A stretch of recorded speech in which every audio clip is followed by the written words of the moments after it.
Seperti inilah kondisi mobil bernopol L1867 CAS milik Pujiono 47 tahun, sopir taksi online yang menjadi korban pembegalan di kawasan Jalan Gunung Anyar Tambak Surabaya, Jawa Timur.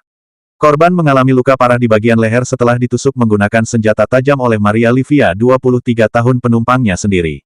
Setelah mengalami luka di bagian leher, oleh pelaku korban langsung diturunkan di tengah jalan, dan mobil milik korban langsung dibawa kabur oleh pelaku. Namun karena korban sempat berusaha meminta tolong, akhirnya warga sekitar dibantu oleh pihak keamanan perumahan, berusaha untuk menghadang pelaku. Hanafi, salah satu saksi mata kejadian mengaku, saat kejadian dirinya hendak berangkat kerja namun ketika mendengar bahwa terjadi pembegalan di tempat dirinya melintas, akhirnya secara spontan ia pun menghadangkan mobil milik perusahaan untuk menghentikan laju mobil korban yang dikendarai oleh pelaku pembegalan.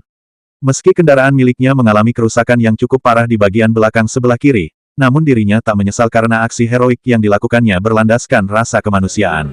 Saya selaku ketua berharap pada pihak kepolisian untuk nantinya menjerat pelaku dan menghukum seberat-beratnya dengan alasan bahwa pelaku sudah merencanakan motifnya untuk melakukan aksi kriminalitas dengan memesan atau meminjam akun penumpang dari orang lain, lalu memesan taksi online untuk menuju ke tujuan yang telah direncanakannya. Itu yang pertama. Terus yang kedua, kami mengimbau pada seluruh rekan-rekan driver taksi online untuk lebih berhati-hati dan meningkatkan kewaspadaannya, karena pelaku saat ini tidak beraksi pada malam hari saja, tapi bisa juga pada pagi atau siang hari atau sore hari.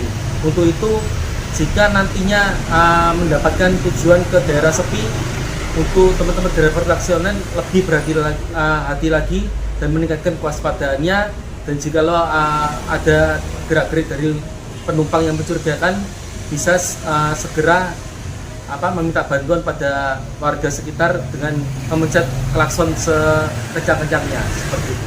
Namun sesampainya di kawasan Gunung Anyar, pelaku tiba-tiba menjerat leher korban dengan tali tas miliknya. Namun karena korban memberontak, pelaku akhirnya mengeluarkan pisau dapur yang sudah dibawanya dari rumah, kemudian menusukkan ke leher korban berkali-kali hingga korban tak berdaya. Setelah itu korban dipaksa turun di tengah jalan, dan mobilnya dibawa kabur sebelum akhirnya diamankan oleh security dan warga tempat. Perempuan kita tidak tahu, semuanya punya motif yang berbeda-beda.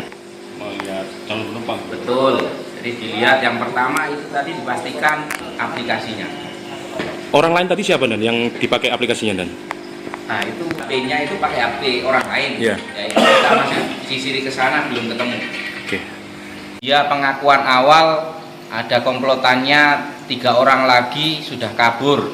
Makanya kita tadi tidak fokus untuk di satu TKP kita kejar pelaku yang lain. Ternyata setelah kita dalami, kita interogasi sampai mendalam, ternyata dia hanya pelaku tunggal. Itu hanya alibinya dia untuk mengelabui kita agar tidak fokus ke dia saja. Baru sekali melakukan ini dan dia karena kepepet uang ingin bekerja sekaligus liburan di Australia. Korban pembegalan saat ini menjalani perawatan intensif di Rumah Sakit Dr. Sutomo, Surabaya, Jawa Timur. Sementara kasus pencurian disertai kekerasan yang dilakukan oleh seorang perempuan ini ditangani oleh jajaran Reserse Kriminal Polsek Gunung Anyar, Surabaya, Jawa Timur. Dari Surabaya, Rahayu mewartakan.